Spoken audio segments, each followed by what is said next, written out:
దిలీప్ కుమార్ గారు మీ నియోజకవర్గంలోని పిరియా విజయ్ గారు పోటీ చేస్తారు వైసీపీ నుంచి, అలాగే అశోక్ గారు పోటీ చేస్తారు టీడీపీ నుంచి.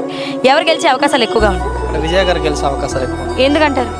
అంటే ఇక్కడ లాస్ట్ టైం ఇది అవ్వకపోయినా సరే ఇక్కడ కొన్ని వర్క్స్ అయితే జరిగాయి, గవర్నమెంట్ అధికారంలో ఉన్నప్పుడు వాళ్ళు చేశారు. ఆవిడ మన దాంతోడు లేడీ కాబట్టి ఇంకా మద్దతు బాగా పలుకుతారని సార్. మరి వీళ్ళిద్దరిలో ఎవరు గెలిస్తే ప్రజలకు మంచి జరుగుతుంది అనుకుంటున్నారు? మాకంటే ఇప్పుడు ఇచ్చాపురం నియోజకవర్గంలో వైసీపీ తరఫున విజయమ్మ గెలిస్తేనే మాకు మంచిగా ఫలితం. మేము విజయమ్మ గారు అవుతే మాకు ఇది. సో ఇప్పుడు వైసీపీ టీడీపీ ఇద్దరిలో ఎవరు గెలిచే అవకాశాలు? వైసీపీ ఉన్నాయి, టీడీపీ అంటే మరి అంత ఛాన్స్ లేదు.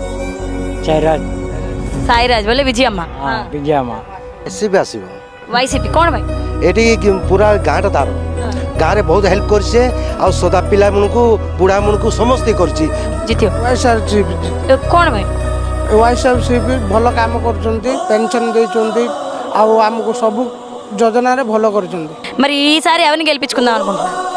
ఈసారి అయితే విజయమ్మ. ఎందుకంటారు? రెండు సార్లు అశోక్ పాలన చూసాం కాబట్టి ఈసారి ఈవిడకి గెలిపిద్దాం అనుకుంటాం. बाबा नमस्कार.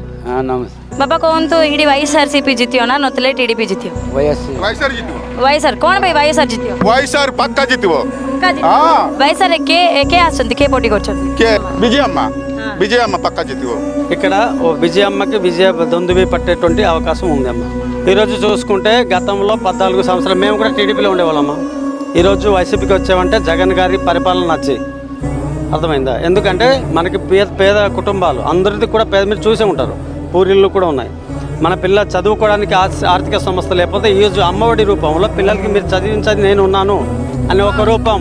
రెండోది ఆరోగ్య వ్యవస్థ, ఎక్కడ హాస్పిటల్ వెళ్ళినా లక్షల్లో కొద్ది ఈ రిపోర్టు ఆ రిపోర్ట్ అనేది దొబ్బుతున్నారు. కానీ అదేవిధంగా మన జగన్ ప్రభుత్వం వచ్చింది ప్రతి ఒక్క పేదోళ్ళకి కూడా వైద్యం, విద్యా వైద్యం ఈ రెండు ముఖ్యం అమ్మ.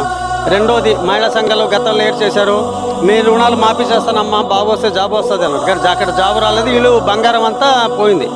ఆ వడ్డీ మొత్తంతో సహా కట్టి కూడా ఈరోజు జగన్ గారు ఈరోజు దమ్మున్న నాకు ఒకటి మాట చెప్తామా, ఇన్ని ప్రభుత్వాలు వచ్చాయి, ఇంత నాయకులు వచ్చాయి, ఏ నాయకుడు కూడా మీకు మంచి జరిగి ఉంటే నాకు ఓటు ఇవ్వండి అనేసి అంత దమ్ము ధైర్యంతో ఏ నాయకుడు కూడా చెప్పినాడా? చరిత్ర లేని నాయకుడు